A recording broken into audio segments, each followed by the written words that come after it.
I don't know. I think once you get up to, 24 by 32, you have passed shed and you are in full-on outbuilding territory, but don't tell my code enforcement officers that I am not planning to ever put a car in there. Though they have been very helpful. They did explain that I could get a garage by removing my current garage door, therefore no longer having a garage. What, so you just have like a big hole in the side of your house, or would you... I put a door in, George. I would replace the garage door with a door. One with the handle. Yeah. Yes. But it would no longer be a carport, therefore no longer fit for purpose as a garage. I mean, it also isn't now, which kind of makes it a little bit perverse. Yeah, but building codes aren't about what goes in the building. Yes, generally. But the garage of this house is built into the basement and is kind of maybe fit for like a clown car. It might fit a vehicle that was like 7 feet wide, and there's also a pole directly in the middle of it because somebody who put that garage in did not do the math. Yeah. Speaking of clown cars, how's the buyback effort going? That good, huh? George, you're a math-related individual. Can you answer a very simple question for me? I can sure try. Is 15 more or less than 18? Well, before that, so a math-related individual, is that like an officer-involved shooting? Or... So 15 is generally less than 18, but the problem is not when there's money on the line. Well, that's sort of the thing, because it is the current holding of the Ford Motor Company who assured me that I am more than allowed, thanks for your permission, to talk about this on social media, because the process was come to in a fair and equitable arrangement. The Ford Motor Company believes that 18 is in fact less than 15, because they are like, no, we're uninterested in pursuing this because the lemon law in your state is 18 months. It has been 15 months and 18 days since I purchased the vehicle. So I don't know if I'm talking to just like a large language model that has been lied to about the date. I very much doubt that, for what it's worth. I do too, because they usually are more grammatically correct than the person I am communicating with. Yeah, Bingo. I think you got a person with a bad rubric or whatever they're using to check whether or not you're eligible. Yeah, no, I'm sure it is, but this week's attorney time, so it'll be fun. It'll be fine. So I've had a week. How have you all been? The fortunate thing is all things are going well in the world right now. It's true. And so you have plenty of good things to distract you, Ed. I might have some severe aggravations with regards to the state of Michigan, but I can go turn on the TV and watch the news to feel better about things. Yeah, Michigan's not happy about that either. Can we trade Ford Motor Company to the state of Iran? Well, it's really funny because you've already seen a spike in searches for EVs. I don't know about actual sales numbers, but the leading indicators are there that some portion. I think these things are always overstated to a degree. What you do see is there's a really, really strong inverse correlation between gas prices and demand for smaller cars and for higher mileage cars.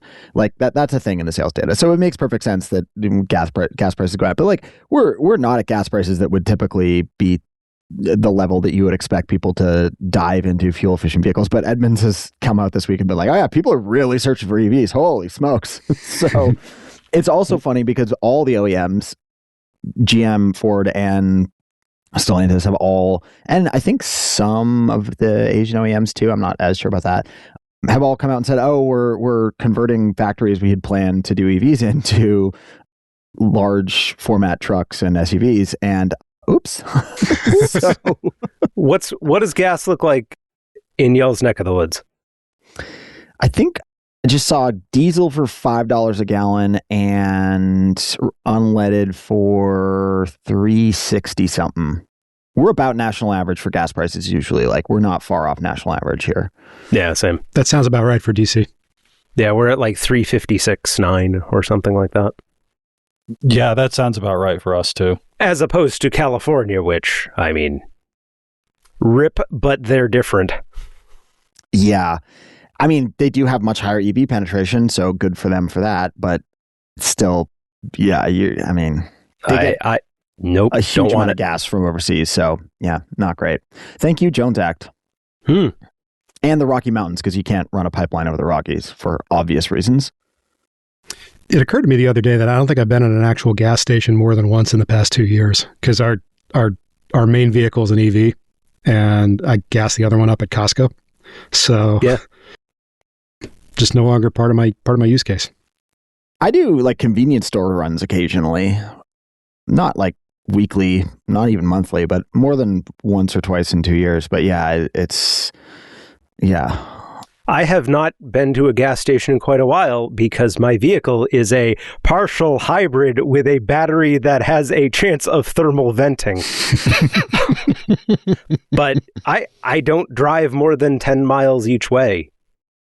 So if I'm willing to risk it at 80% charge, right, as opposed to the fine folks at Stellantis who say don't touch the battery at all and don't park it inside, I should still be okay for quite a while on like one tank. If you're willing to risk, again, to be clear, the thermal venting. Yes. Yes. I mean, if it thermally vents at 80%, I did what they told them. They're like, this is what the recall says. At that point, it's, call and raise. You would be technically correct. You may be dead, but Thermal venting does not appear to be a problem for life and limb, more a problem for car stop. Yeah. You do not want to be in a thermally venting vehicle via either full EV or, really not a full EV, but PHEV too. You don't. That's not a fun experience. It's probably bad. You should be able to brake, get to the shoulder, and jump out in time. But should is not generally what we want to use in that scenario to determine. I have survival. been assured by Ford Motor Company that it is absolutely safe to charge this battery to 80%. Well, I never charge my truck over 80% anyway, so I don't. Well, I mean, but 80% of what you can see is not the same thing as 80% of the battery. No, but the general advice with, every EV is different, but with mine is, if you don't need to charge above 80%, and you very rarely do, don't, because all it does is add load on the cells, and Yeah, no, that's true. Less efficient, runs down your battery life. Yeah, exactly. For long road trips and stuff, I will, but I don't take those. Well, I don't care about that anymore. Yeah. Well, oh boy. So do they put the battery next to the fuel tank in those hybrids, or how does that work? Now that you mention it, I probably should find out. Yeah, I would. It really depends on the model. Some of them are under the rear trunk. Some of them have them in the front. Some of them are. They're usually not in the middle of the platform, but sometimes I think. Oh, don't worry. On this one, it is absolutely in the middle of the platform. I'm thinking of a Hezbollah procurement guy who's listening to this really intently. Is the battery right next to the fuel tank? Oh yeah, it's right under the cargo spot. I don't think we're going to see any lithium-ion battery-based attacks anytime soon. It's just not. It's not easy to put out, but it's also not really kaboom the way you would want. Yeah, it doesn't explode. Procurement officer. But they are super heavy, so that has other advantages. So that's true. Yeah, that's true. Like when I drop this fucking car off a cliff into Jim Farley's front porch. Yeah, all those cliffs in Dearborn, Michigan. I'm sure he doesn't live there. I'm sure he may technically have a residence there, but come on, he's not living in Dearborn, man. I've never been to Dearborn. It's a nice name. I'm sure it's a perfectly nice place, but let's be real here. Yeah. It's not CEO I'm not country. sure it's a perfectly nice place. I don't know. It's pretty close in to Detroit, I think. It's not one of those far out suburbs in Macomb or something like that. That guy gets paid a lot to oversee a failing car company. Failing is in the eye of the beholder. Is it failing less hard than it would be? That's... fair. To Propter, not to the treasonous statements by the lightning guy. I'm never buying a car made by an American manufacturer again. I say that, but if they let me trade straight across for a Maverick, I'd probably do it. You have a deposit down on a Slate. That's going to be as American as anything that's ever been made. It feels less American, though. Let's be honest. But that's not really a car. Quote unquote feels less American. What are we doing here? It feels spiritually like a K truck. Yeah. Yeah. But also, like, that's not really a vehicle so much as a project. I didn't say anything about projects. That thing is going to be unrecognizable within 6 months, and you know that. That thing is the exact automotive equivalent of a mini PC. Like, Raspberry Pi ass pickup. I was thinking like one of those test bench cases where you've got like all of the parts exposed and like there are cables everywhere. That's kind of more of my aesthetic anyway. You all saw what I did to that poor Hyundai.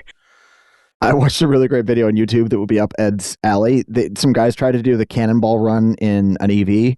So for those that aren't familiar, the cannonball run is you go from New York to LA as fast as you can. It is highly illegal to do this at anything close to the record speed because, I mean, obviously, right? So the record now has basically been set for all time because a bunch of guys did it during COVID. And you're never going to get road conditions like that again. I mean, like, even if you're completely disregarding speed limits, you still have to deal with other people on the road. And that was a time when there was a very, very unique window of nobody on the road, essentially the entire country all the way across. So the high watermarks have been set. But for EVs, it's really different because you're now talking about optimizing charge, like what's your charge uptake, and then your range, and then your speed, and your various break-evens there, and how do you, like, you know, whatever. So this guy decided to try and do it with a Rivian pickup. Oh, I know this guy. He installed a second Rivian battery pack in. So he basically just doubled up the Rivian battery pack. And, like, the weight worked, and, you know, but they had the system they had to, basically they would pull into a charger and pop in two different high voltage chargers to it, the DCFC direct current fast charging, because they were completely separate battery systems. And there were some software issues, and it involved a literal bucket of ice to cool down the battery as they were charging it. So, you know, they didn't actually make it across the country, if you can believe that. That feels like cheating, though. Like installing a second pack. Nothing Aging Wheels has ever done has worked. That guy had like a 4-year-long school bus conversion project that barely got past the point of like taking out the windows. Nice guy, but yeah, he seems like a very nice guy. Yeah, he does not seem like that screaming diesel fella who is a resident of Tennessee who had done the Montana register all your cars in an LLC to avoid paying sales tax and registration fees in your home state trick, and got pulled over and, you know, got in trouble for this, for having a car registered out of state when he was clearly living in state. And then he went on YouTube about it, and that did not go well for him. I think he's going to jail now over it. And it's also really funny because in certain states, there are a lot of plate readers out there. So, and police have very easy access to those plate readers. So, like, essentially a local PD can just go into Flock and just pull everything in the state for whatever license plate. So it's incredibly easy to prove that he was actually, yes, residing in the state, driving this car around for well over a month, and therefore in violation of Tennessee statutes. And in California, that wouldn't work, right? Because you can't just do that. They have actual privacy laws out there. Yeah, I'm just over here like, on one hand, this is a reasonable use of Flock. On the other, Woke 2 just got another entry in the to-do list. Oh, Flock should be absolutely top of the list for Woke 2 to completely go after. It's deeply bad company. Isn't Screamin' Diesel the guy who put the Cybertruck through the punishment tests and tore it all to shit? Yeah. Doing like what was trivially easy for the Silverado and the F-150. I wouldn't go that far to say trivially easy, but he found some pretty significant flaws. I think that might have been the genesis of the fact that the Cybertruck panels are just glued on. Yep. Yes. Yeah. So, among other issues. So what I'm saying is we should pardon him under Woke 2. I mean, Give him it's like 2 weeks instead of a month. it's state law. In prison. Like, Yeah. you know, I know, but it's woke Tennessee to state transcend law. state law, buddy. not in Tennessee, man. Under woke 2, we are not recognizing the state of Tennessee anymore. Correct. At this point, woke 2 might just be like federalism, nah. Right? Like, we're getting to some pretty extreme places here. I mean, you don't have to take many pages out of the Trump administration bag of tricks to get there. So, of course, it's completely failed for them because they're all idiots. But, there's some ideas there. Imagine if you could read, that's all. It's still going to be federalism. It's just going to be, you see what California does? You're doing that. Yeah. Except for housing. I think we call that market capitalism. I'm pretty sure at some point, like, you would just see, like, all of Lowtax's Florida man neighbors, like, line up on the nearest small upraised lump of ground and try to lemming their way off of it. Federalism with Clean Air Act enforcement characteristics. Yeah. And that would be the landfill in Port St. Lucie. Yes, all jumping off of that. Then they would have already self-deposited. I can't wait for the California Air Resources Board to set the minimum wage nationally. That's going to rule. Yeah, absolutely. Yeah, all of California's social and economic policies, but Atlanta's housing policies, where it's just like, you can do whatever the fuck you want. We don't care. We can do a bit better than Atlanta's housing policies. They got some issues down there. You can use Mecklenburg County. Just use Mecklenburg County. You'll be better off. Trust me. No one knows where that is, George. You know He's exactly right. where I live. That sounds like a weird inverse threat. I didn't say we were going to let Atlanta run the transportation system.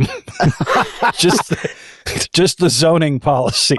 I'll be honest, MARTA ain't bad, especially compared to what the rest of you have. It is the fastest train ever built to go to and only to an airport. That is right. Yeah, exactly. And when I go to Atlanta, I basically go from the airport to downtown because that's where DragonCon is, and then I get on and go back to the airport. It's perfect. They made it just for me. This is great.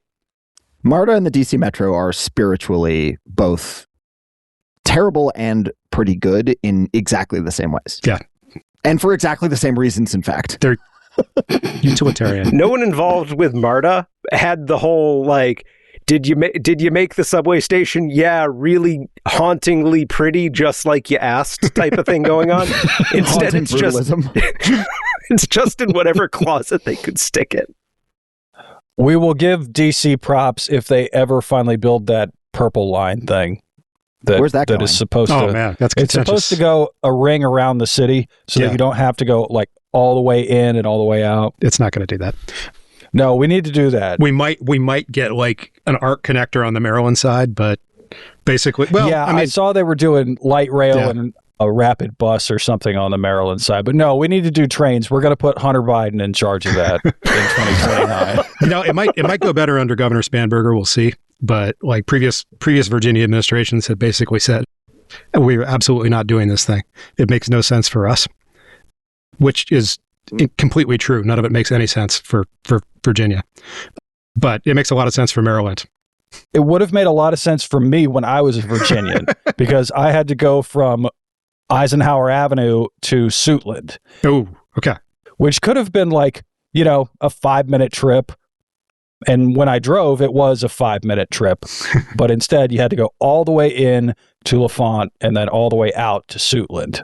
So it would take like an hour. God damn. Yeah, I did the Columbia Heights to down to Gallery Place and then back up to DuPont for many years. So I feel you. That's just gross. It's the best way to get there.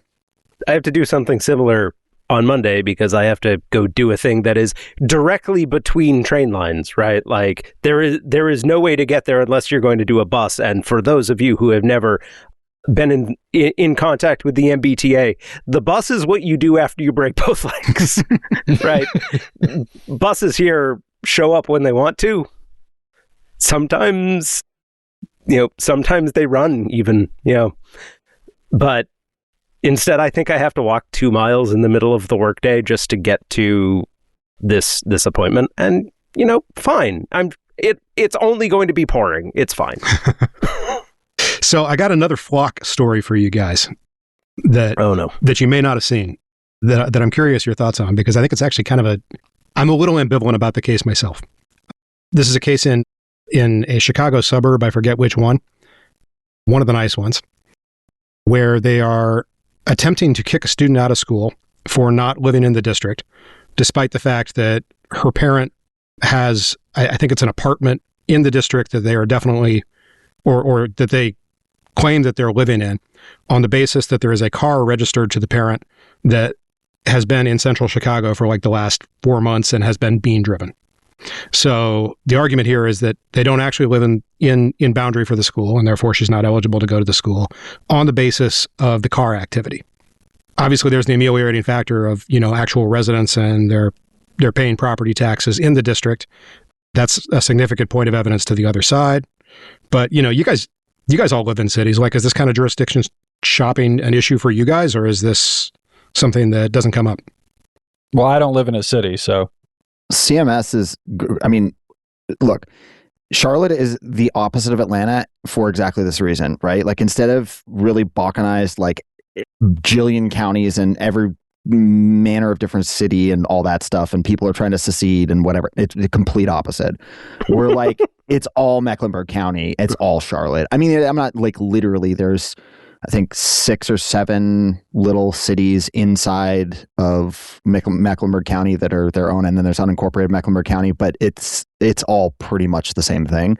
So you don't, and Charlotte Mecklenburg Schools is Charlotte Mecklenburg Schools. It's the whole county. Gotcha. So you have people that want to live in places that are zoned for better schools, but that's particularly insane for us too, because there are so many streamed programs that you can get your kid into to be on a really high achieving academic path, assuming you don't do charter or private, that like there is like being zoned for a good school is like a complete waste of your time, essentially, because it's just there's so many other ways to square the circle. And CMS has not very good reputation because it's an urban school system, but yeah, that's sort of like, you have to be on this side of the street to get into this school is just much. I mean, it's nowhere near as big of a deal here as it is in other places.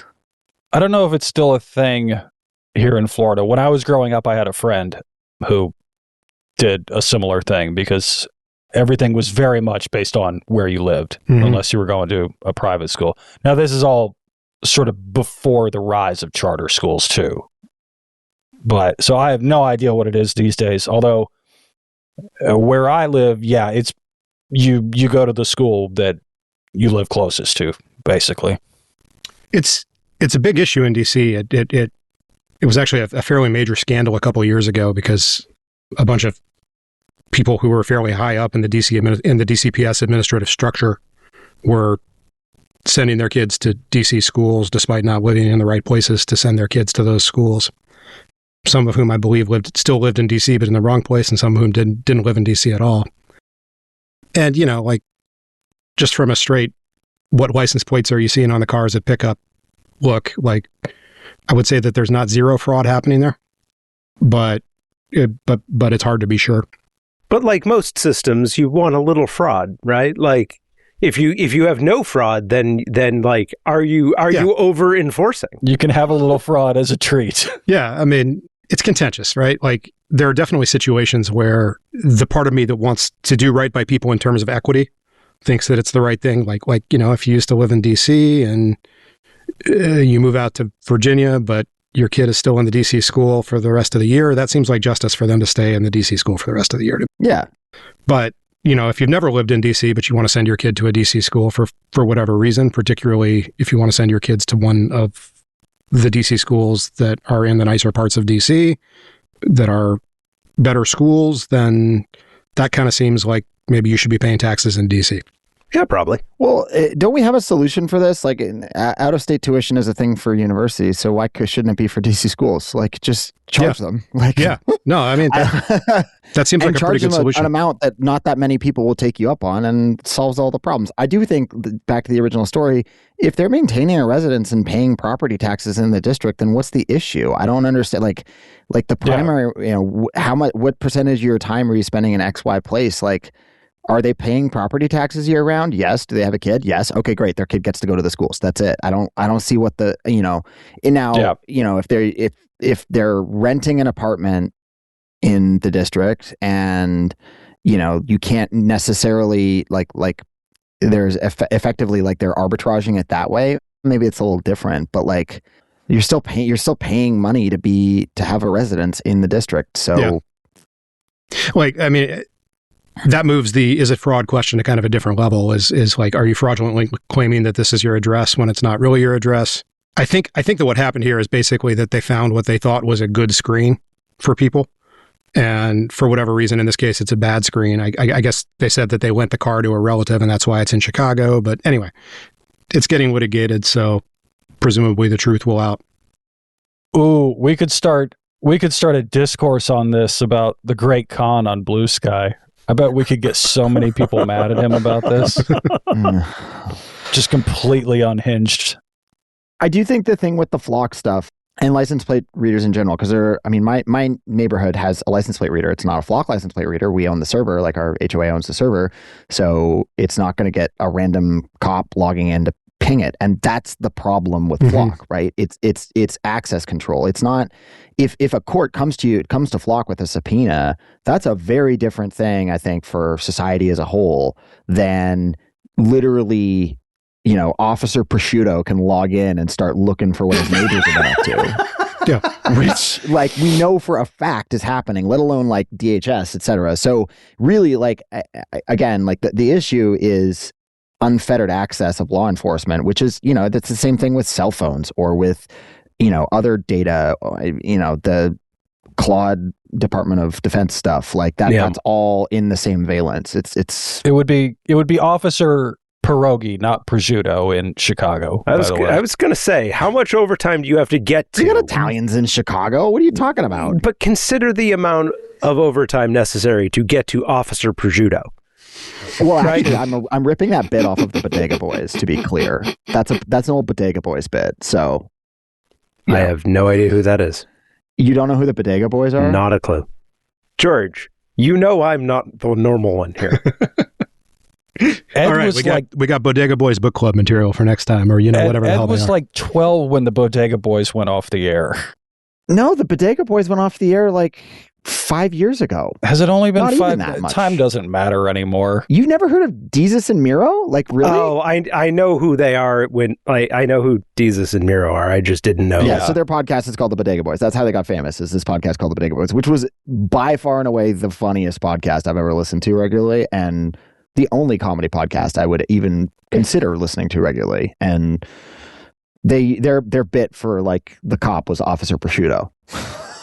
So I only know who they are because like Bill Simmons yelled at them once or something like that. It's because they have good takes and Bill Simmons doesn't. Yeah, that's true. Yeah. He does not. No, like no one under any circumstances hands it to Bill Simmons. But yeah, that's just a side of the internet I've never been on. I have always avoided Bill Simmons. The only thing I really know about him, other than just vaguely that he has terrible takes, is that Drew McGarry's old character, Tommy from Quincy, is based on Bill Simmons, apparently. I don't know what any of that means, so. So, you were like 12 when Kissing Susie Colbert went away, George. Oh, I actually do know what that's referencing, though. Kissing Susie Colbert. So, Bill Simmons, way back in the mists of internet time, used to be on the primary Red Sox message board, and everyone was like, "Oh, cool, he's a celebrity." And then they chased him off because he could not he could not handle the slightest bit of criticism, but two, he could not stop saying the dumbest stuff alive. It sounds like a story about Blue Sky. I mean, it's so I'm not a Red Sox fan, but I know the Sons of Sam Horn. So yeah, this is a message board that has a reputation. Yeah, it does. I am firmly in the bottom quartile. But yeah, the Bill Simmons did not do well there after he left like the wonderful confines of Digital City. And then now somehow he has more money than God. Thank you, ESPN. This is second only to the guy who who created Glee being on there. It's a real thing. Yeah. I liked Glee. I think I've Bill never Simmons is watched all right too. I mean, I enjoy the enthusiasm. He's wrong about everything, but it's like He's probably not as bad as like Skip Bayless and Stephen A. I assume. for sure. I mean, no one can be. No, he's enthusiastic. To say nothing of Pat McAfee. I'm trying to think of how you would be worse than Stephen A. Smith. What would you have to create in a lab to make this happen? Right? Skip Bayless. Yeah. No, no one comes close to Stephen A. Smith because Stephen A. Smith is bad in multiple sports. He's bad in every sport. Some people just tune out when Estonian rules curling is happening. No, Stephen A. Smith will find a reason to yell about this stuff, right? He's the unit vector of stupid for everything in existence, But Skip Bayless is going to do the same thing, but he's somehow going to bring it back to LeBron not being the GOAT every time. I will say Skip Bayless also is not going to have a very short and very, very annoying run in the 2028 Democratic primary. And I think Stephen A. Smith has an outside shot of achieving that. So I assumed he was going to run as a Republican. No. He will not do that. His job is idiot. His job is to fill the previously Kanye West, then Cornel West role. Correct. Yeah. In the G. I mean, where that goes, right? Nowhere good. I mean, Alex Jones line 2. Yeah. To be fair, Kanye and Cornel are in very different places right now. But what is going on with Cornel West right now? I don't want to know. I haven't heard from him in a long time. I think he had some quotes in 2024, and that's the last I heard of him. So Kanye's trying to do his redemption arc thing, isn't he? Once again, yes. Yeah. I don't know, once man. and future redemption arc of Kanye West.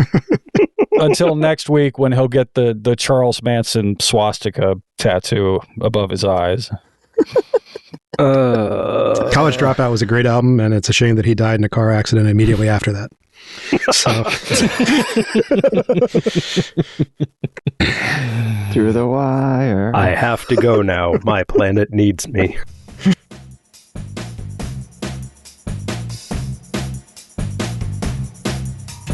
This is Normal Men, a podcast from 4 men who are clinging desperately to normalcy in an era when that's asking a bit too much.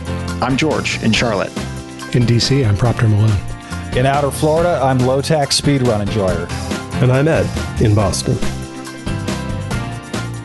Is there anything to talk about Iran? I thought we had 100% blown up all their stuff and everything was great. That's why we need Keir Starmer to bring all his boats to the Strait of Hormuz. I heard they sent us thank you notes.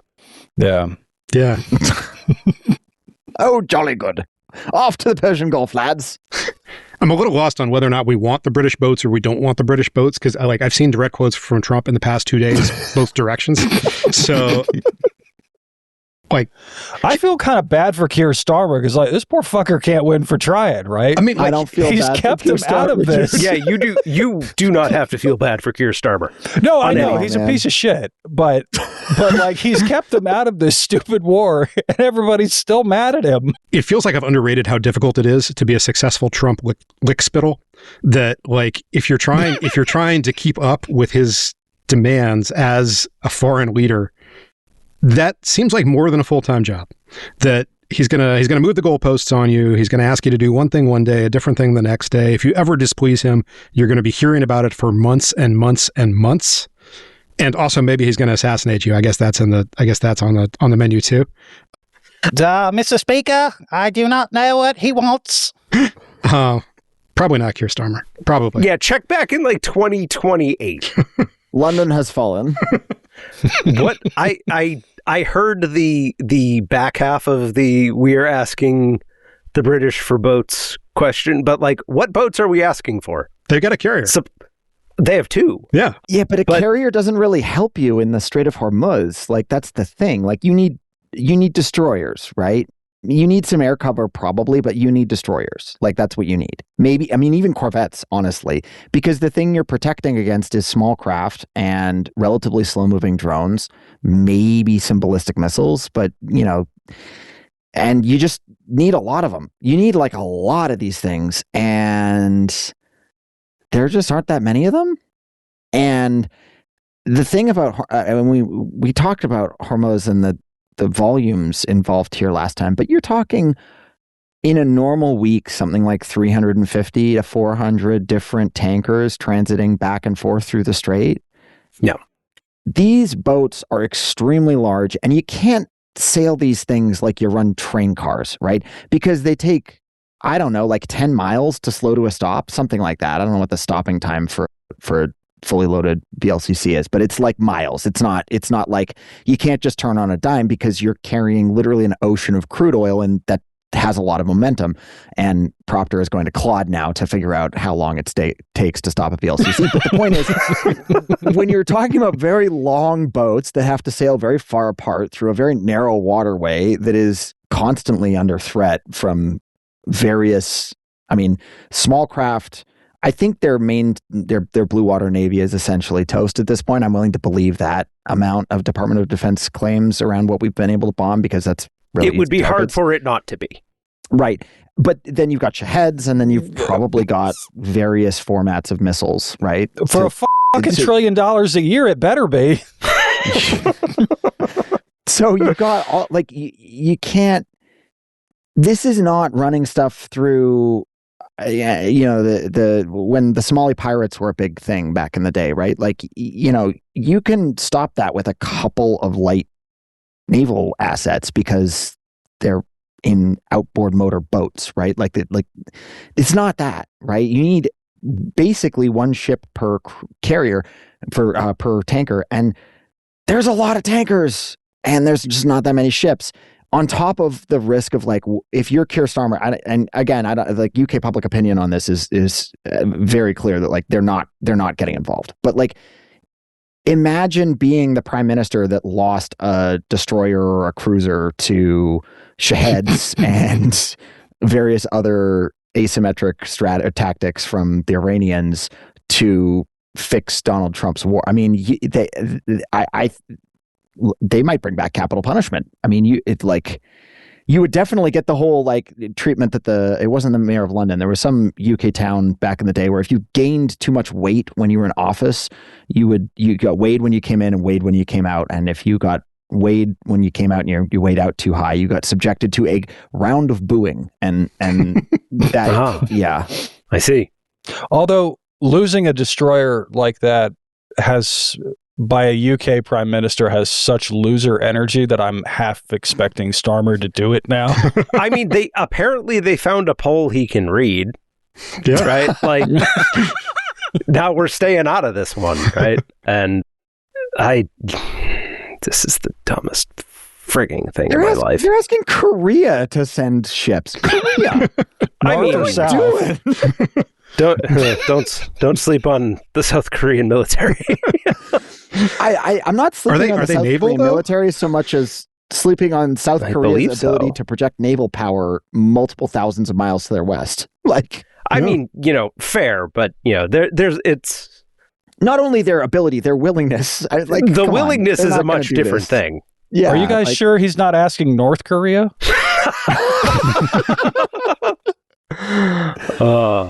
So the thing I was pulling up a minute ago, I was not asking Claude, for the record. The thing I was pulling up a minute ago was ChatGPT was a good skeet from friend of the pod, Shiv Ramdas, that I thought encapsulated one of the problems with escorts in the Strait of Hormuz. Here's what he said. If you ask a random person how high the tallest building is, they inevitably say a number way bigger than reality. Ask how fast the fastest car or plane is, and they come up with a number much bigger than reality. And this holds true for all hypothetical questions until, for some reason, you ask how big a cargo ship is. And these things are enormous. These things are mind-bogglingly large. Your brain smoothly slides off how large a modern cargo ship or a modern tanker is. I only know because I had to look up how big a Panamax is at one point, and there are bigger now. A VLCC, which is sort of like the standard large tanker at this point. It's not the largest size, but it's large, right? 330 break in for a sec. Does VLCC stand for Very Large Cargo Carrier? Very Large Crude Carrier. Okay. Very close. Yeah. Thank you, acronym man. All right, so I was hoping. 330 meters. So imagine like a standard track in like an Olympic stadium. Peel that out into a line, and about 80% of that is the length of one of these ships, right? Like if you ran the length of this thing back and forth, I think 10 times 10 times 9 times you're doing a 5K. Like that's crazy. And they fully loaded are 300,000 tons carrying 2 million barrels of crude. 2 million, a barrel is 45 gallons. So, and they get bigger than that now too, right? Like they do. This is like this ULCS is 400 meters. Yeah, I think they're 400 meters now. Yeah. It's stupid. We need. The bigger the boat, the harder it is when boat gets stuck. Yeah. Like we are not considering this problem. This is extremely important. These are not designed to get shot at. So, like, no. I don't care how many times you've seen Waterworld. It is not like that in reality. No. I mean, maybe y'all are not thinking about boat get stuck, Ed, but Newt Gingrich is thinking about it. No, he's thinking about I'm very grateful for that. Nuke a friggin' canal. Yep. He is also underestimating substantially how many nuclear weapons he would need. I think the number was 12, right? He thought you could run a string of 12. He thought it would take 12, yeah. Yeah. So the idea here, just for listeners who are not as online as we are, Newt Gingrich, former presidential candidate, among other things, his big thing in 2012 was the moon base for those real heads out there. He wants to run a string of nuclear weapons from the Persian Gulf southeast and carve a channel that avoids Hormuz. Okay. I don't even know where to begin with this. Well, we should also note he apparently got this from a satirical article on Substack. Yeah, that's true. Yes. I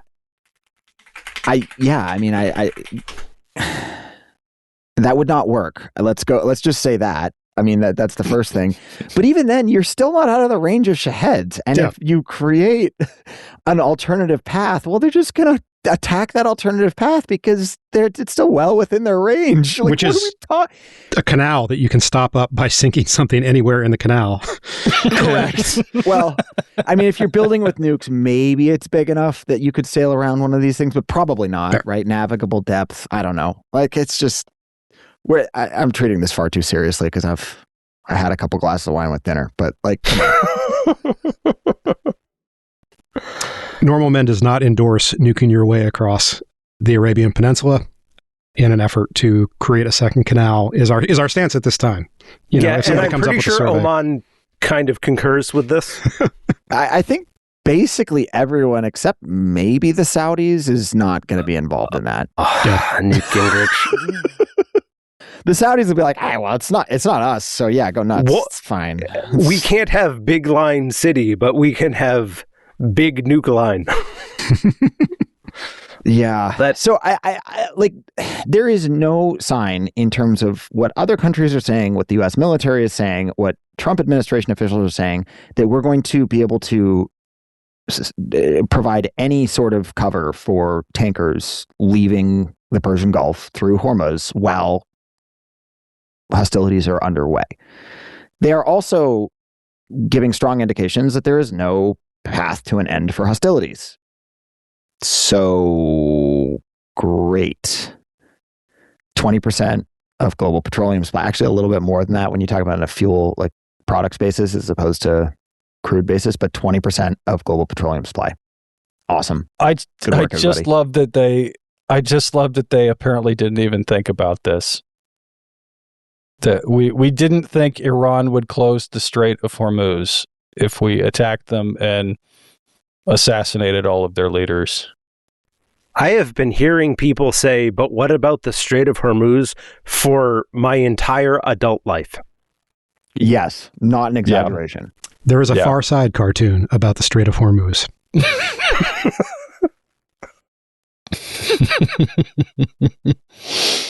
I'm now looking this up because I got to see it.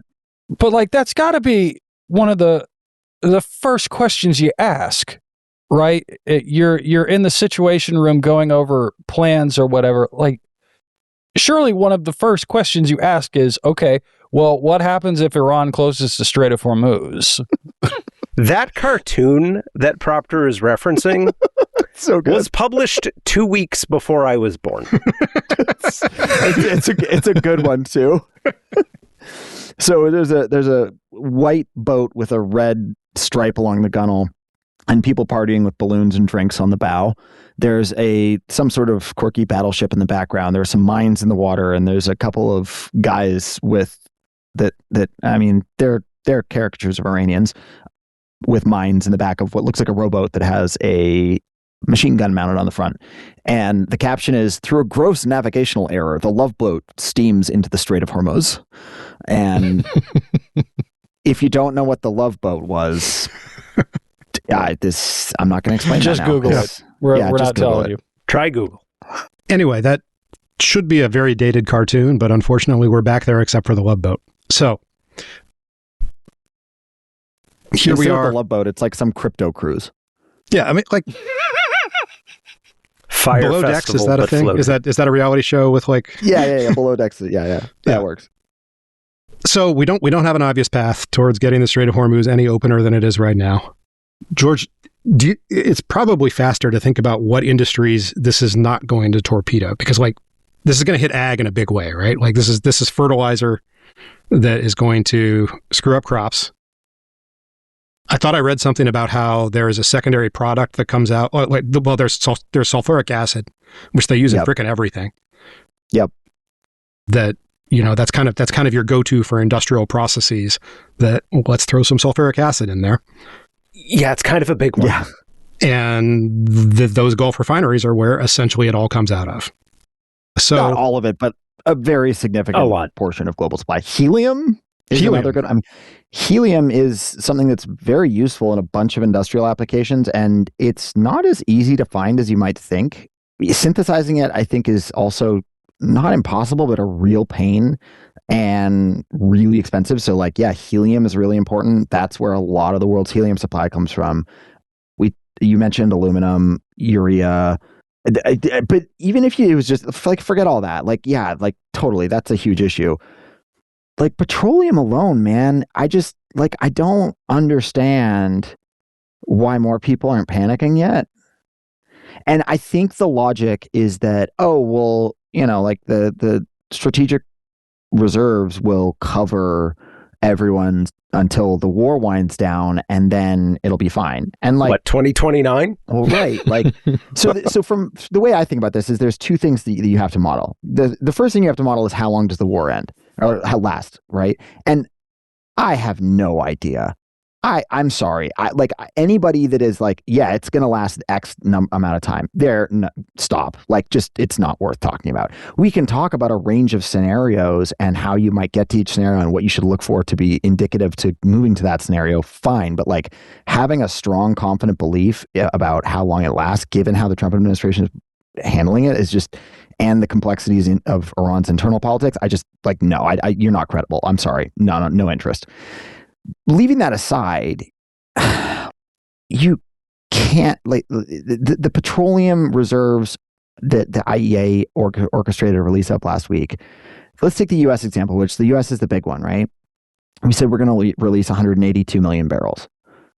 They can't pump more than 3 million barrels a day out, right? We've lost 20 million barrels a day of crude and more on top of that of products. So that's not making up the shortfall, guys. And that's the biggest one that can move the fastest, right? We are weeks away from catastrophic shortages of stuff. And I think I made this point last week, but price will equilibrate those markets. The amount of diesel fuel that's out there, when diesel fuel drops from 100% of supply to 80%, whatever people will stop using diesel fuel, by hook or by crook, and diesel fuel will flow to whoever will pay the most for it. Like, that will happen. The issue is, like, that 20% is a huge chunk of the global economy, and we have never absorbed a crash deceleration like that. My friend Matt Klein, who runs a newsletter called The Overshoot, really, really good on big macroeconomic stuff, did some calculations. And the 70s oil shock was substantially smaller than this, like by a lot, right? Oil prices quadrupled. Like, so that gets you north of $200 a barrel right there. Okay. Like, so what does $200 a barrel look like? What stays online? What goes offline at that point? in developed economies, a lot of stuff stays online. In developed economies, it's probably like a 5 to 10% reduction in demand. In emerging economies, it's like everything shuts down. Like, it's like we're having trouble moving food around. It's like, I don't think mass famine is necessarily the way to think about it, but it's like you are eating a lot of dried rice and like, we'll try and get through this as best we can. And in economic output terms, that might as well be a famine, right? Like, you know, the human cost will be lower than an actual famine, but it's the equivalent thing in terms of GDP. In the US, I mean, airlines are completely screwed. Like, they're toast. That's it. Anything involving moving stuff over long distances becomes instantly unprofitable unless you really ratchet the price up a lot. And so that has downstream effects, you know. And the way, you know, the US economy is very, very adaptable. So the way it looks is like a lot of stuff becomes unprofitable, so people stop doing it, and other stuff becomes more profitable, so people start doing that. Lots of labor demand lots of cuts to labor, so basically lots of layoffs near term. Right. I mean, construction's screwed, right? Because they can't move materials. A lot of sort of. You think they're okay? Well, I mean, they wouldn't be high on my list of like the first to go, because like, so for instance, lumber supply, right? That's mostly by rail. You absolutely have last mile stuff in trucks, but like last mile is, I mean, that's not as fuel intensive as, for instance, flying things around, right? Moving stuff by the ocean is like incredibly fuel efficient, which is why we move so much crude via oceans. Moving stuff by rail is less fuel efficient, but it's pretty fuel efficient. The really high energy intensity stuff is moving stuff by truck for long distances and moving stuff by plane. And yeah, I mean, there'll be, but like, again, if you think about it in terms of price goes up by a factor of 4, let's just use as a number, right? Like diesel goes up by a factor of 4. That does not mean demand for diesel in the US drops by that much, right? Or it does not drop like 100%. It means it drops maybe 10% or something like that. And there's a lot of stuff you can not do for a while that you don't have to. So developed economies with high incomes, it mostly works out through a real income shock as opposed to like a huge drop in output because you just can't get the supplies you need. But if you're like India, for instance, there's a great Bloomberg story this afternoon talking about these banquets that were being thrown in this town in India, and the caterer had to call the people that were paying them to throw these banquets and say, hey, like, we can't get our hands on cooking fuel, so here's your menu choices because of that. And the people are freaking out, like, what are you talking about? Just go get some fuel. And no, it doesn't exist, right? That's going to be happening everywhere. And I mean, it's already happening, and it's going to get a lot worse. And the unfortunate and really scary thing is that, like, there is a US political feedback to all this, right? Like, if gas goes to $8 a gallon, like, that, like, stuff happens, right? If you can't get... Yeah, I walk. Yeah. If you can't so get... Trump turns us into Norway, and you guys get mad at him with $8 a gallon gas. If you can't get cooking fuel in India, there's no feedback to the US from that. Right. He doesn't care, right? Yeah. So, you know, as usual, like the people that are least able to bear the costs of big problems are the ones that are going to be hit the hardest. You know, in this instance, it's on a global scale as opposed to a national one, but, you know, yeah, it's grim. And there is no domestic energy policy that can do anything to ameliorate this substantially. There's nothing. But I've heard so much about clean coal. I mean, yeah. I just wanted to see George's face. The good news is that something like not having cooking fuel in a place like India should have no geopolitical ramifications, especially not if, the same is happening with their beloved and very stable next door neighbor who they get along swimmingly with. Yeah. I mean, if you're a developing country at this point, I think you have to be genuinely insane to look at the mess the US has dragged you into and look at how China behaves on the world stage and say, yes, sign me up for LNG from US terminals. Like, that's a reliable energy strategy. Mm-hmm. Like, no, that you are desperate to get your hands on as many solar panels and batteries as you possibly can. So, yeah. So I've got to go back to how we opened talking about asking allies for help.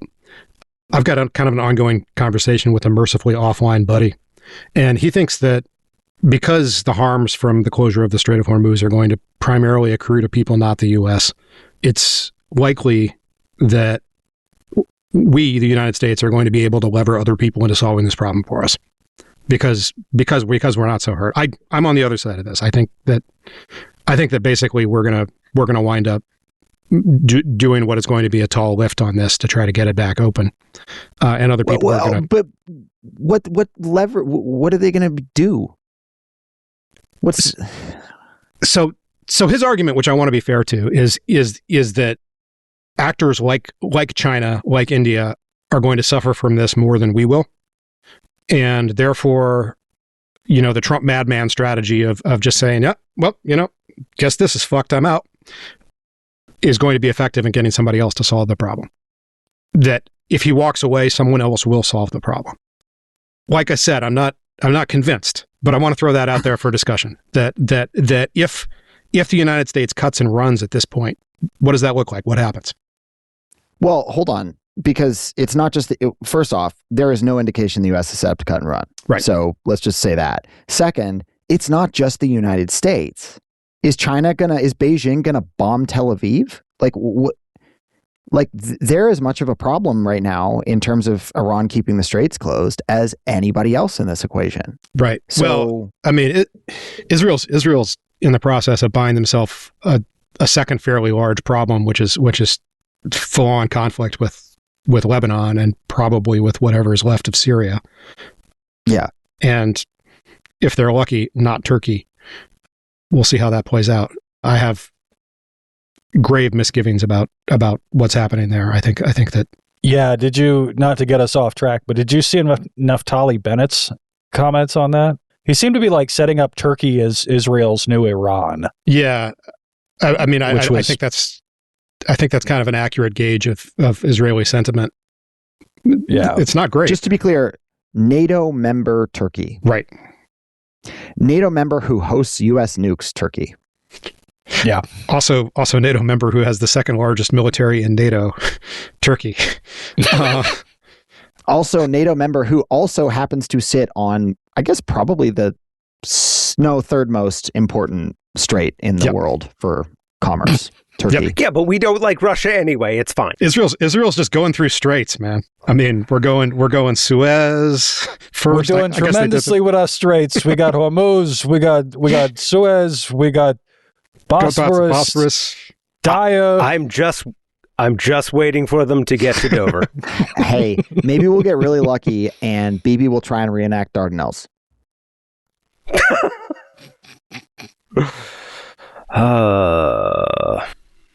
I had not followed the Turkey escalation, but that's nuts. Yeah. Insane. I mean, Israel's, I think I don't think they finished it yet, but they're currently in the process of passing a law that raises their army reserves cap from high 200,000s to 500,000, I think is the number. So they're gearing up for a ground war. And that's going to come with gigantic human costs, and that's what, 8% of the population? Yeah, give or take. Where don't they already have issues filling their reserves? Like, how are they going to increase that by 150%? I mean, they're going to call out people who are aged out.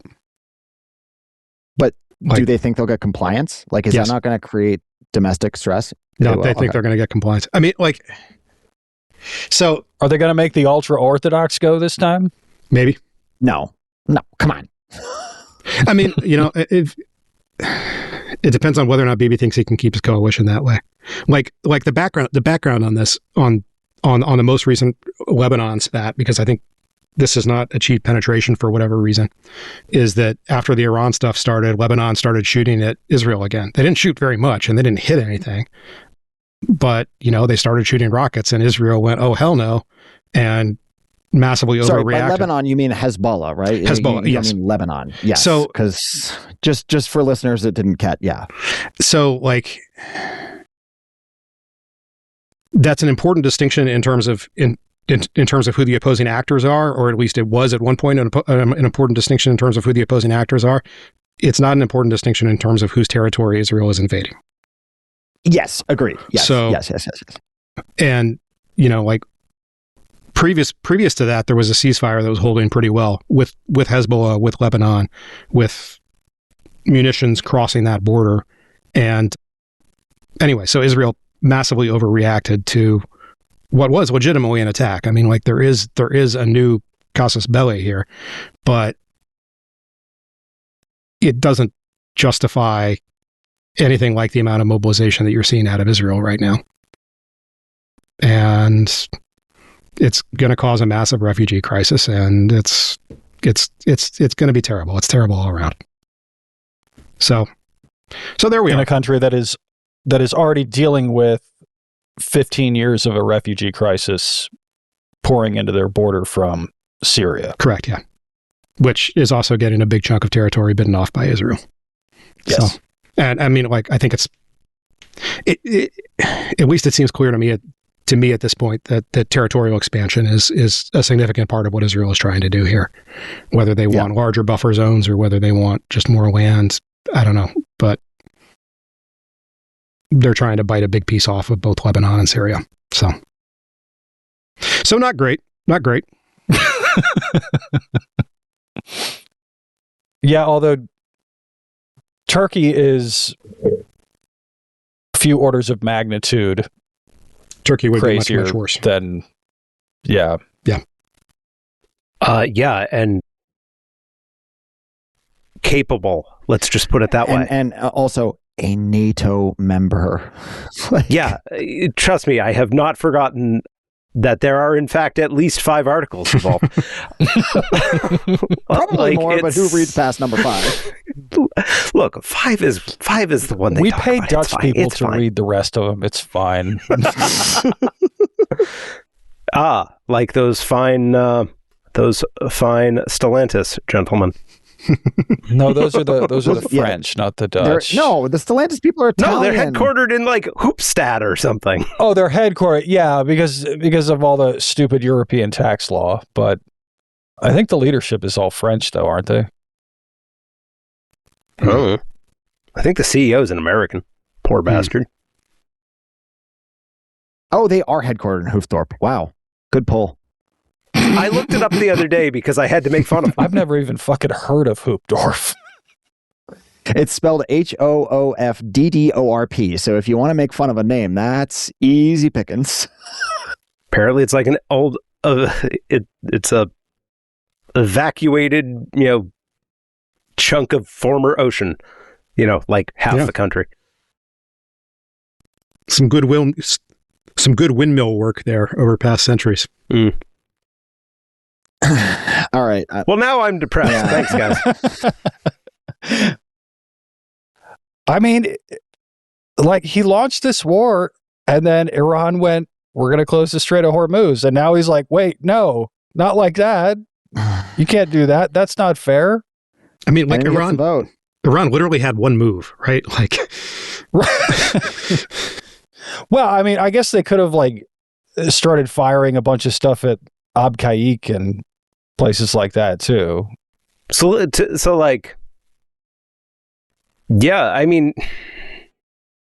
I understand that they're stupid intellectually, but it's times like this that really drive home that I have overestimated these people.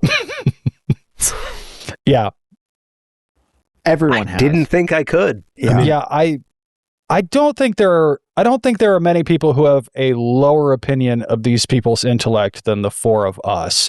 And I think even the four of us are probably sitting here like, wow, we weren't close.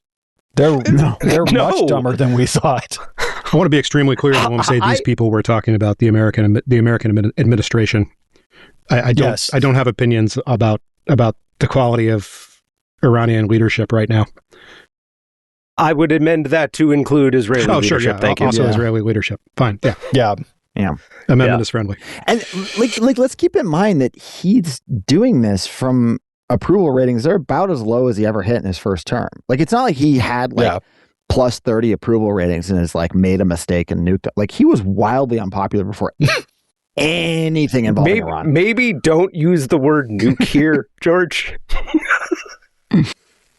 Can we not give them more ideas than Newt Gingrich already has? Yeah. I mean, honestly, though, like the U.S. using a nuclear weapon against Iran to get themselves out of this quagmire they've created is not outside the possibility at this point. And like, that sucks. It's really bad. It's really, really bad. Yeah, I said the other day, if it were anybody else who was not Lindsey Graham, the chances of a nuke being used here would be zero. With Trump, I still think it's pretty close to zero just because I think he's afraid of nukes. And he thinks nukes are the bigliest thing that there can be. But the chance is not zero. And that's way too high, no matter what that chance is. Yeah, I don't think it's a high chance either, but it's getting more likely every day. I mean, and there's also a real question as to whether or not nukes have any chance of solving the problem, right? Like, oh, they don't. Just to be clear, I don't think that's a related question at all. No, it's not. Yeah. No, it will absolutely not solve the problem. Well, the other thing is, if he actually started making moves about using nukes, obviously that's going to leak long before he tries it, because everything leaks from the Trump White House. Do you think Mr. Xi might have some opinions on that? I mean, not just him, right? Like, there are other nuclear powers in the general vicinity who might have some stuff to say about that. Yeah, I don't imagine Modi or whoever the hell is running Pakistan now is going to be terribly pleased about that idea. I also don't think the Gulf Arabs are going to be terribly pleased about, like irradiating all of their territory and stuff. If there's anything you want from a fuel that burns into airborne particulates, it's for it to be radioactive. Jesus Christ.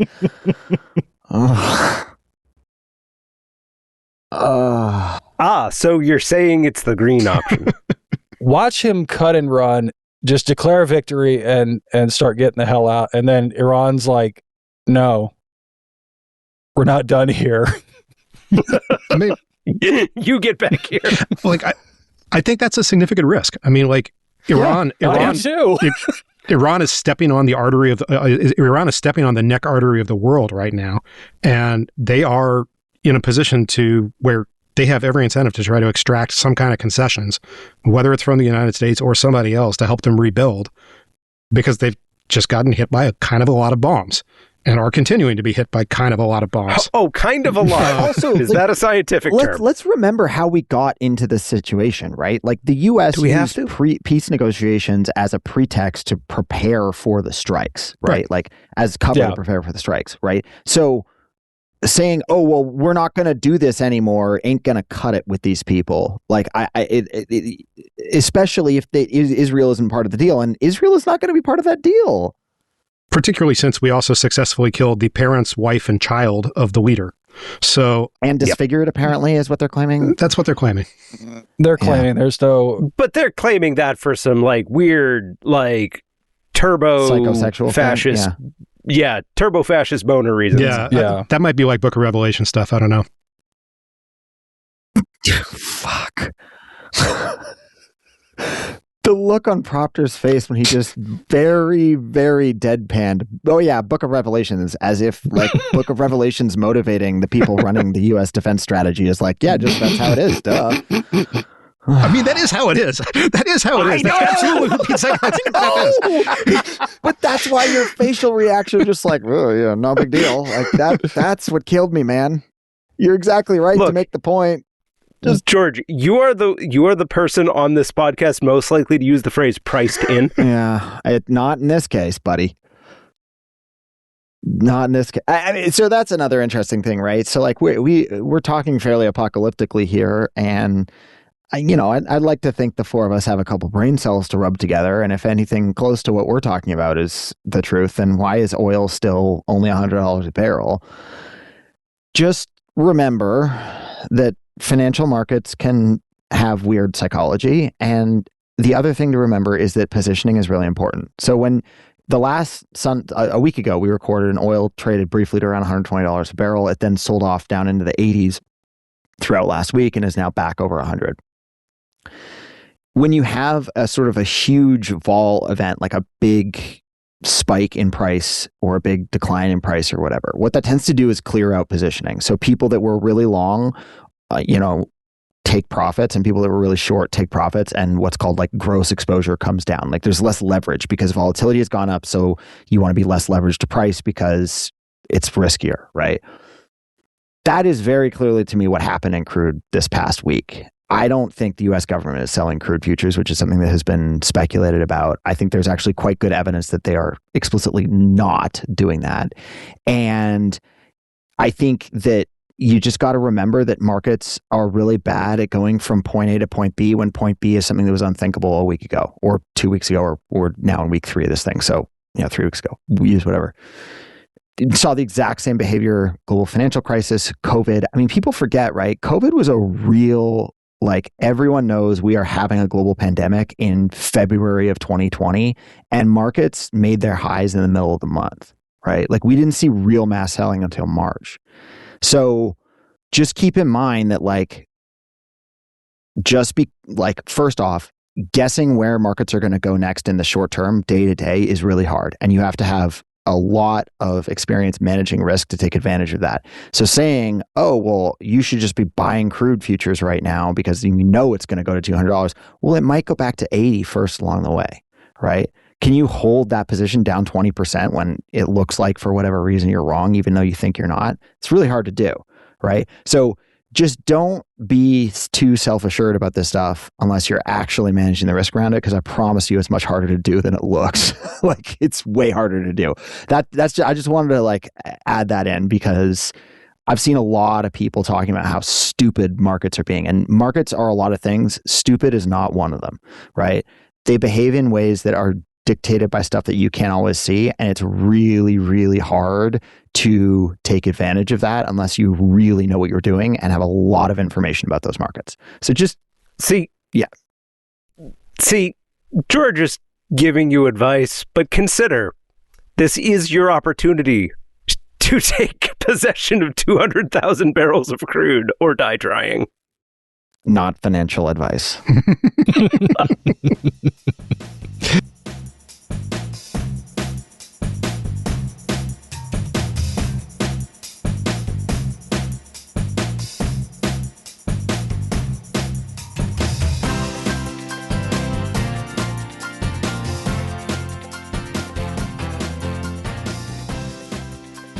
So anyway, we were trying to schedule a lighter podcast for this week. Obviously, we've been successful at that. But hey, I'm laughing. I mean, gallows humor counts as light. I haven't laughed this much all week, thank you. I thought there was a really interesting discussion that Ed and Lowtax were having on Blue Sky this last week that I wanted to tease out a little bit. They were talking about parasociality in the modern era. Ed, can you walk us through your take here? Yeah, it's bad. Don't do it. Thanks for coming to my TED Talk. So, one of the things that keeps coming up that I run into a lot, and as some folks know, in my misbegotten past, I was a Twitch streamer. I was okay at it. Not amazing, but not amazing for reasons we might get into. But I had an offer for Twitch partner during the pandemic and decided against it because I didn't like what it was turning me into. And what it was turning me into is directly a result of like the parasocial stuff that Lowtax and I were talking about, right? And that was from the creator side. I have no real understanding of it from the consumption side. But like as a person creating stuff, people get really weirdly familiar, and that's the thing that makes them want to give you money. Right? That's the thing that makes them want to pay attention to you. And you see that a lot today, I think, not just in terms of like YouTube or whatever, but also things like Patreon, right? Like there's a lot of people out there who are paying their rent off of Patreon. And there's two ways to do that. One is people like what you do and they want what you do to keep happening. The other one is people like you, or the projection of you that you put off into the internet, and they want to be your friend. And that's the one that I see a lot, especially on Blue Sky. And it's not good. Like, it's not good for anyone, right? It's not good for the people who are on either side of that transaction, because that's what it is, right? Like, parasociality is a transaction.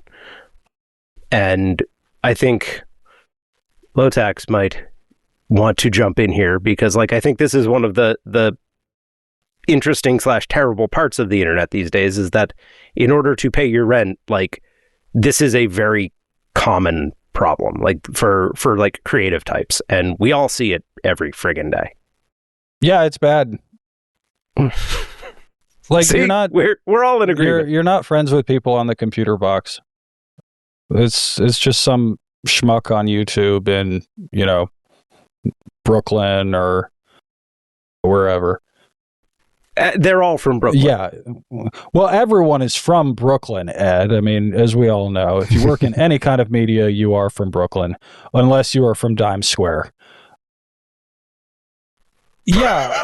Yeah, people get invested in these personalities. You see it with celebrities, you see it in sports, where people have projected this idea of the person onto them that may be entirely different from how they are. It's like how you find out, you know, oh, your neighbor was a serial killer or something, and you're just like, wow, no, that could never have happened or something, because they were, you know, nice to me when I was mowing the lawn the other day. Its crawl space was so clean. Yeah. Now, Lowtax lives in Florida, so I assume he's had that experience, and it's, you know, 2 or 3 times. That is actually a thing that my wife and I laugh about, because my wife, as folks know from Propter and my wives doing the show a couple months back, my wife is really big into murder shows, as is her obligation as a middle-aged white girl. And we always laugh about these shows because it seems like all of them happen within like 5 miles of where we grew up. Like, it's always Lake Worth or Jupiter or West Palm or something. But anyway, getting back to my point, like, you don't know these people. Don't project things onto them. They're not your friends. And you may wake up tomorrow and discover that they've committed some horrific crime, or that they're just a shitty person to people. You know, you think of, like, I don't know, Ellen DeGeneres or something, you know, and how she treated her staff. Or you think of, if you're someone more my age, you'd think of like Axl Rose and how he treated his wives and stuff, which was pretty horrific if you go back and read it. Well, I was going to make a Hassan Piker joke, but you just kind of ruined the mood. No, please, Ed, make your Hassan Piker joke. Yes, make your Hassan joke. I want to hear it now. After you dropped Axl Rose, like, even that piece of shit isn't in the same category. The parasociality thing is fascinating to experience too. Like, I had a post on Blue Sky get some negative pushback, I don't know, a couple weeks ago. Week or two ago. Oh, I remember this one. And doesn't really matter what the post was or why it got negative pushback. People are entitled to their opinion. No worries. No harm, no foul. Unlike certain church-related names from the pundit sphere, I am capable of seeing people disagree with me and not completely losing my mind. But in the process of that experience, I had somebody who does not follow me on the platform, who I've never interacted with before, as far as I can describe, quote one of my posts and say, "Love you, man, but," back to me. And that's a very like call into a radio show type of thing. Yeah. And like, look, to be clear, I'm not saying like that was the weirdest thing that was a travesty. That was awful. Like, no, I responded to the person. I'm like, look, like, you need to understand. Yes, this is deeply off-putting. And like, we can talk about your objection here, and I'm happy to have that conversation. But first, we're going to address like, who are you and why are you telling me that you love me? Because I have no idea who you are. And this is really weird, right? Like, don't do that, right? Again, first time, long time, George. You guys need Judah on the podcast. Hey, if you'd open it up with first time, long time, that's a clear joke. Like, whatever, no worries. But like, man, and I don't want to make it seem like, oh, like this is like some massive social problem for everyone to deal with because I experienced it. Like, no, this was like a mildly off-putting thing that I quickly corrected. And this person was like totally, I mean, in their to their credit, they were like, yeah, okay, I can see how that might come off weird. Like, yeah, my bad. Which, look, we all make mistakes. No worries, man. But yeah, like, don't do that. You know, I like the people you follow on social media. I mean, there are relationships on social media that progress into genuine friendships, right? Like, I've been married for a while now, but if I was having a wedding, you know, now, me and my wife were just getting married now, like the three guys on this podcast would be invited to that wedding, right? Oh, like, thanks, we are man. friends, you know, like, but I don't host a podcast with the 70,000 people that follow Blue Sky. Like, yeah, you know, like, you need to have a sense of like where those sort of boundaries are in these relationships and where intimacy actually begins. Because I promise you, nothing I post publicly to tens of thousands of people is a reflection of intimacy with me. Right. And I like such a terrible sentence. Why did you say that? Emotional intimacy, not sexual intimacy, you degenerate ginger. I don't think that's better. No, it is. No, listen, it is. Like, in our group chat, when someone's pet dies and we're sharing that we're having a bad day because of that, right? Like, we're doing that because we need the intimate support of our friends, right? Yep. Right. And that is like the most natural, healthy thing in the world. That's great. But like, doing that in public is not like, that's not a public process, right? Like, nope. Grief can be public, but seeking support from people who you share close details of your life with, that's a separate thing. And I mean, this is just one example of how the public stuff that everyone, I mean, we all post a lot, right? Like, you know, detail. If you follow this podcast and you follow four of us on social media, you know stuff about us that, you know, may seem pretty intimate, but trust me, it's not. Trust me. To be clear, so the person whose pet died this past week was mine. I was not looking for emotional support. I just wanted to let you guys know that I wasn't going to do the edit that day. The most Gen X thing this emotionally stunted man has ever shared with us. Obviously, like, Blue Sky is a little different for good reasons, at least for the way that we use it, right?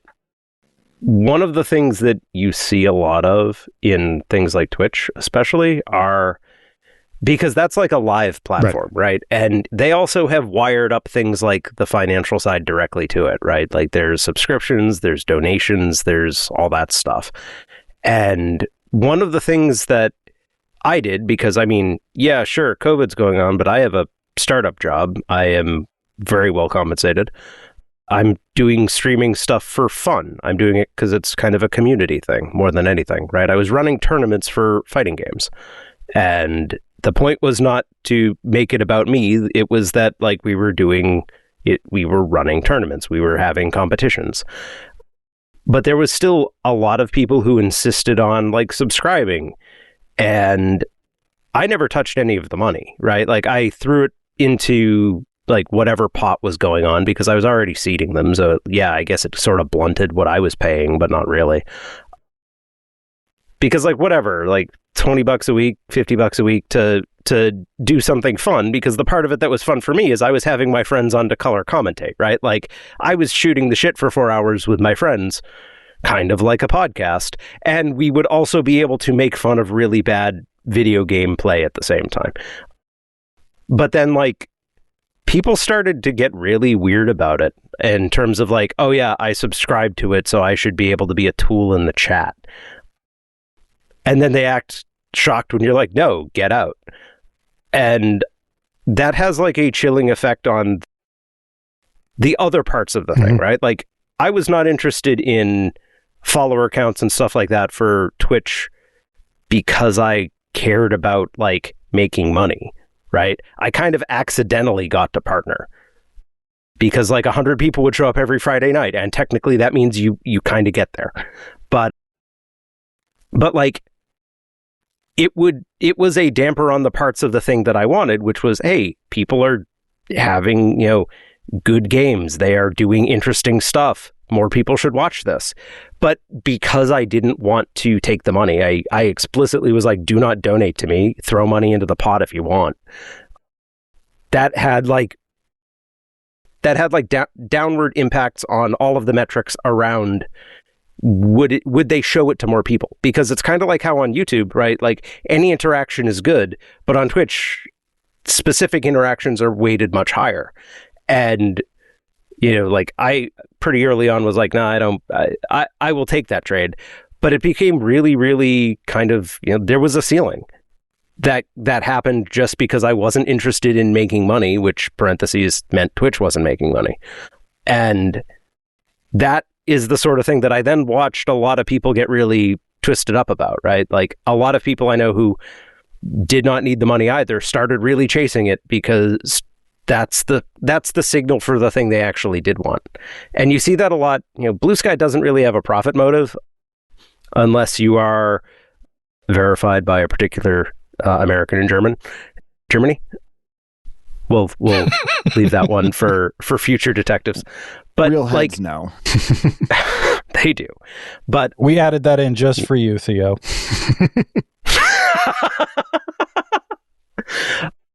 One Theophyte joke in every podcast. That's right. But I don't know. I do actually kind of worry about Blue Sky going that way because they all come out of not what I would say are the worst parts of the cryptocurrency universe, but they all very clearly want money on the platform, and they kind of have to figure out a way to pay for the thing anyway. And I do kind of wonder if a lot of the things that have made Blue Sky a refreshing is too strong a word, different experience than the rest of social media has been around that you can't make a buck off it very easily. I am certain that no one on this podcast would have a large account if it was about making a buck, because it's not going to be a lot, and there are other avenues to several dollars as opposed to $1. And I think Blue Sky is interesting because it has such a much wider array of viewpoints at that medium to large scale than you saw on Twitter, partly because of the lack of an algorithm, but also just you can do that because there's no incentive to milk anyone. Sorry for putting that vision into your heads, but I don't know. This is the internet today. I know that, but it's weird. I don't like it. I mean, I think that I'm of two minds about parasociality, right? Number one, I think everything you guys have said is correct. That it is in some ways inherently a false set of transactions. It's a self-falsifying set of transactions, right? That neither party is getting what they think they're getting out of the relationship exactly because it's necessarily asymmetrical and it's necessarily many to one. And from the producer side, you're not able to give everybody who is consuming your content in the best sense what you intend to give them, or in the worst sense what you intend not to give them, if that makes sense. That you can't separate these things as cleanly as you want to. And from the subscriber side, you're not going to get the relationship that you want, or the relationship that you think you have with somebody. I think you get a little bit more of it on something like Blue Sky that's more of a symmetrical mode of communication than you do on a streamer platform, but it's still not a position where you're talking one-to-one in the way that you would like to talk one-to-one. But at the same time, we're about to steer the ship right into this absolute tidal wave of AI-generated stuff. Oh, it's already here. I think parasociality is one of the best bulwarks we have against machine content. That, what people are getting out of parasociality is you're getting a person in all their intricate weirdness. You're getting somebody who has whatever quirks they have. Sometimes that's a good thing, sometimes that's a bad thing, but like that's the personality part of parasociality. And I think that maybe at some point AI content will fully crack that nut. But at least right now it's not difficult to tell when you're dealing with a person and when you're dealing with AI in that sense.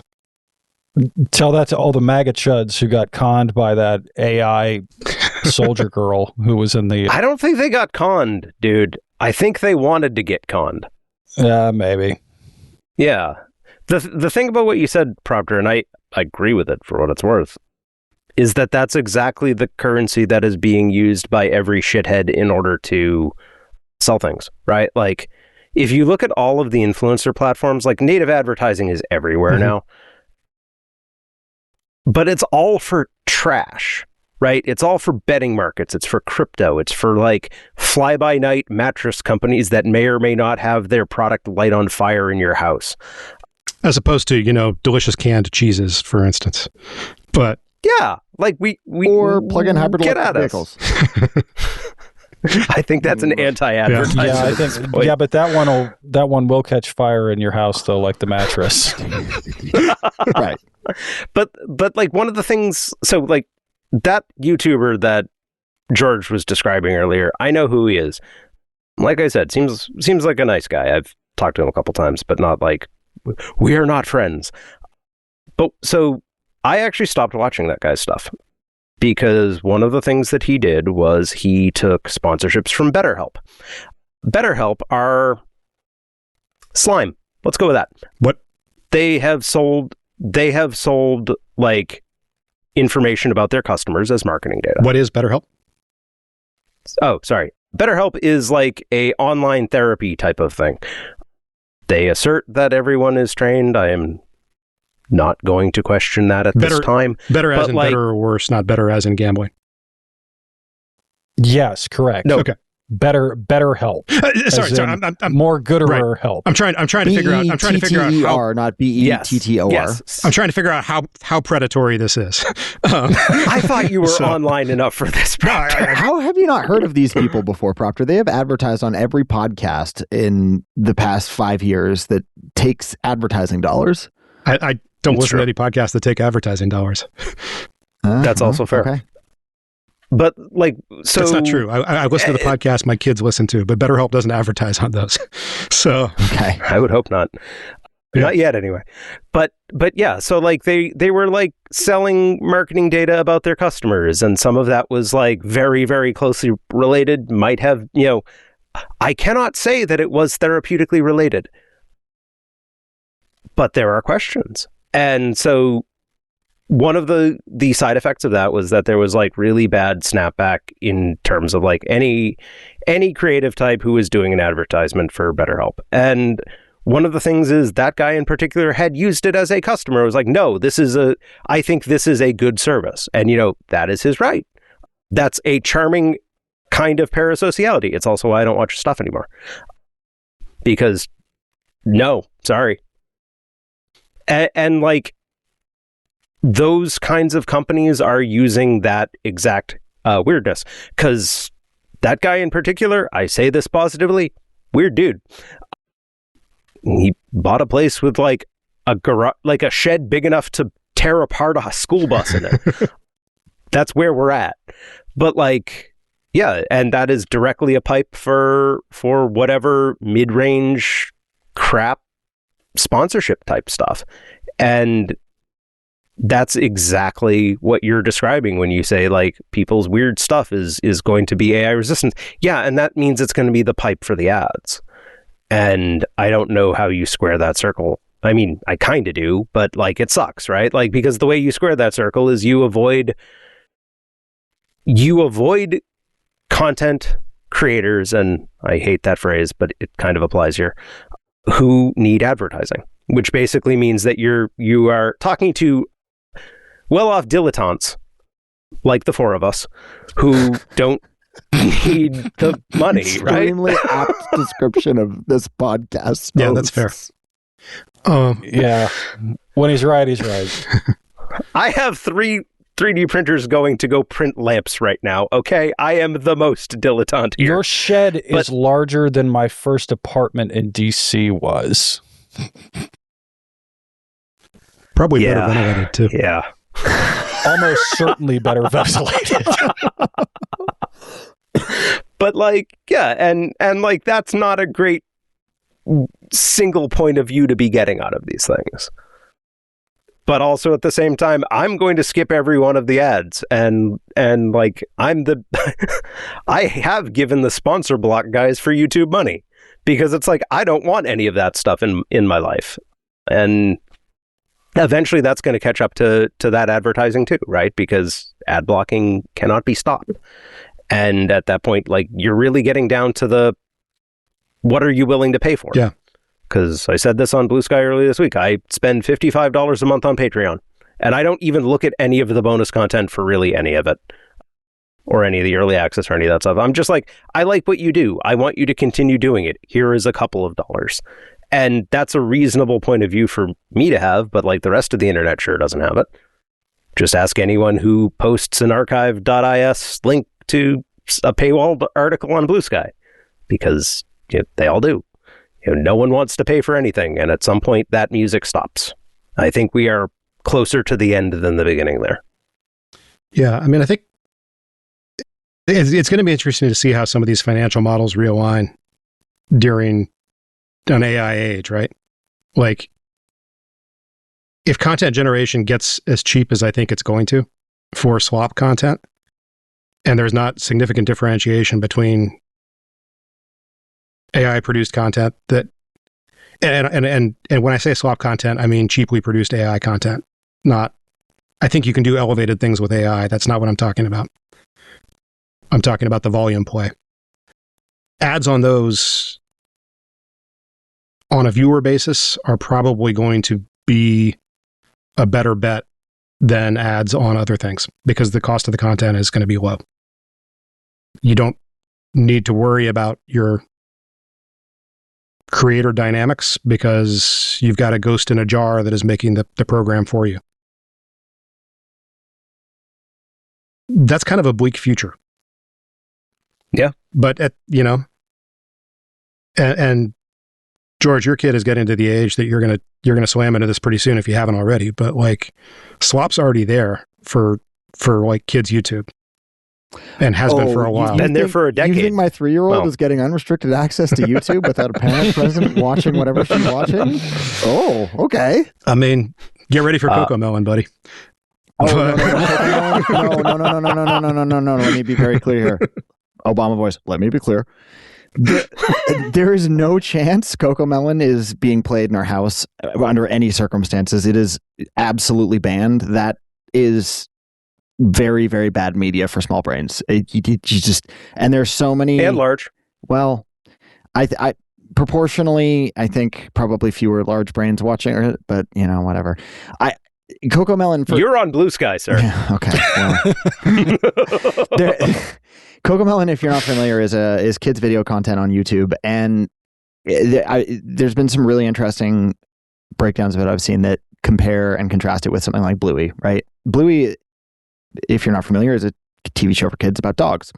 Traditional animation, it's quiet, right? And visually quiet. I mean, like, there's rarely more than 2, maybe 3 things moving on the screen at the same time, and lots of static backgrounds, right? So when you're watching it, yeah, it's stimulating. It's a cartoon, but there are limits, right? Like, you're not getting bombarded with motion and color and music all at the same time, literally frying your brain. If you look at like the Cocomelon Wheels on the Bus video, like, there's everything is moving, and it literally locks kids in to a degree that I don't even. But the nice thing about living in the age we live in, the media age we live in, is that a Disney Plus subscription gets you access to a very large catalog of stuff that is not like that she can watch basically unsupervised, and it's no big deal. Not that my kid watches that much TV to begin with, but, still. So, yeah, it will be a problem one day. You are right, sir. One day. But at the age of 3, not so much. So Cocomelon is sort of like, you know how on cable news, CNN or Fox or MSNBC, there's like all kinds of shit going on all the time. Like there's the stock ticker, the weather thing. There's a rabbit blowing itself off in the corner and all kinds of shit. So Cocomelon is like that for kids. Yeah. So and to be clear, I'm going to count up from the 5th most watched video on YouTube to the number 1 most watched video on YouTube right now. The 5th most watched video on I'm YouTube going to go buy a gun. Johnny Yes Papa by Lulu Kids with 7.16 billion views. Number 4 is the Bath song Cocomelon. That's 7.39 billion. Number 3 is Wheels on the Bus Cocomelon, 8.59 billion. Number 2 is Despacito. That's one for Team Human. Clocking in at just under 9 billion. And the number 1 video of all time on YouTube is the Baby Shark Dance by Pink Fong at 16.7 billion views. So I was so waiting for number 1 to be like Not Like Us or something. My daughter does love Baby Shark, but she hears the music for Baby Shark. She's never seen the video. Yeah. So we're a Disney movie household, which made the whole Jimmy Fallon situation last fall incredibly painful. Thankfully resolved in a way that worked out. Yeah, that would have been a hard embargo to keep. Yeah. One of the things that's interesting, going back to what you were saying, Propter, and sorry, I'm the one who thinks about the money because like half of my friends do this stuff or have. So the thing is that the click-through rates and the ad revenue for all of that stuff is terrible, right? Like, because there's no one watching who cares enough to click on the ad. Which is like, that is potentially a positive for humans if you can isolate it, but YouTube doesn't, because YouTube's entire idea of like ad slicing is like topical and kind of done with a dartboard. One of the things that's always been funny is that like I have occasionally thought about doing the YouTube thing, had people be like, you should do that, because like the stuff that I am into is 3D printing, photography, videography, computer type stuff. All of that is the highest click through, per mil on YouTube, right? Like woodworking, they sell so many shitty tools. And like the channels that test tools have astonishing per mils on their ads, right? It's just disgusting. Whereas like video game content, nothing, 0, well, slightly more than 0, within epsilon of 0, right? Like the money is just not there, which is why they all do like the random fucking FTX ads, right? All of that stuff came from the gamers and other similar low margin shit. Like, one of the really funny things is that all of that men's rights content and all that shit None of that stuff has any pay either, right? Like for the stock ads. That's why they all go get like gold subscriptions and shit, is because none of the regular ads that kind of maybe come close to a real company will touch them. And so like to some extent, the perceived value of that content maybe goes up with more human stuff. Though also at the same time, the slop stuff is actually getting better, and that's a little weird. I ran into a channel about some engineering stuff when I was looking up some comparative stuff about composite plastics today to tell you how my day went. And like I watched half of a 10-minute video and I was genuinely not sure if it was an AI video or not. Because like it was all true. Yeah. Like it was all like reasonable stuff. And yeah, at some point that stuff's going to get really weird, and that's probably an extinction level event for a lot of this stuff. But in the interim, you know, you're really dealing with the tension between native advertisements being incredibly predatory and seeking out exactly the parasocial audience that does that, right? And there are ways to not do that, but no one wants to do it, right? Like, because most of these are people who have never had real jobs, right? Like most of the people doing the kind of content that attracts this stuff are not thinking about the impacts of the ads that they're having. They have no idea about like journalistic ethics. One of the touchstones I always go to is Giant Bomb, who are like video game journalists historically. And their podcast was for a long time one of the most popular ones on Apple. And all of their ads were basically radio spots. Yes, it was the hosts, but you knew they were ads, right? Like they were not talking about how much they liked, you know, Blue Chew or whatever, you know, Dick Cream or whatever. They were like 1-800-Flowers. Right. Right? Or stamps.com. I mean, that was always oh God, there was the small businessman ads. Like that's the thing. They were actually good ads. Some of those ads you can go find on YouTube because people thought they were fun. But no one thought that like Jeff Gerstmann was really in the bag for stamps.com. Right. And so you can like do that, but like that also requires talent and imagination and I don't know, have you seen Mr. Beast? Like the only imagination that guy has is like, what torture can I do to this person whose day job is at 7-Eleven, right? Like it's grim and it's going, I appreciate the optimism, Propter, because that's your job, but I think it's going to get a lot worse before it gets a lot worse. Sorry, we were supposed to have some sort of an uplifting segment today. Maybe we should do like, we'll resurrect Ed's streaming career and we'll do a normal men gaming stream. We'll have like me try to stream Crimson Desert on my MacBook Air and see if we can get my house burned down. Do I get to go play soccer while this is happening or something? Like, what's my role? We'll do some animal videos too. You can hang out for that. We'll put a stock ticker on the bottom. It'll be fun. All right, we're only doing this if Vix is over 40. With that, I think that's fair. Yeah, I think we're done for the night. So, actually, there is one outstanding question we did not answer, gentlemen. Oh Lord, do I have to bleep Australian? No, it's fine. Only British. All right. Yeah. Very good. Yeah. Okay.